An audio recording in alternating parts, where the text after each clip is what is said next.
හොඳයි මා ගෙනවිල්ලා තියෙන ප්‍රශ්නේ adverb position පාඩමෙන් මේක manners place time adverb එකක් ප්‍රශ්නේ වෙන්නේ පද යෙදුම අනුව නිවැරදි පද යෙදුමක් තිබෙන්නේ කුමන වාක්‍යයේද අංක 1ේද 2ේද බලමු අංක 1 I went at once there අංක 2 I went there at once හොඳයි මෙතන adverb යොදලා තියෙන නිවැරදිම ස්ථානීය position එක මොකක්ද බලන්න මේ පාඩමයි තියෙන්නේ manners place time කියන adverb කාණ්ඩෙට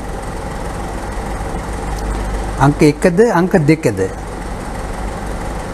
අංක 1 I went at once there අංක 2 I went there at once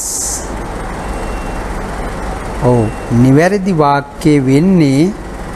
ඇත්තම I went there at once I went there at once කියන්නේ අංක 2 දෙවෙනි වාක්‍යය තමයි මෙතන නිවැරදි වාක්‍ය වෙන්නේ අපට කියන්න බෑ I went at once there මෙතන adverb එක යොදලා තියෙන තැන අනුව නිවැරදි තැන යොදලා තියෙන්නේ අංක 2 I went there at once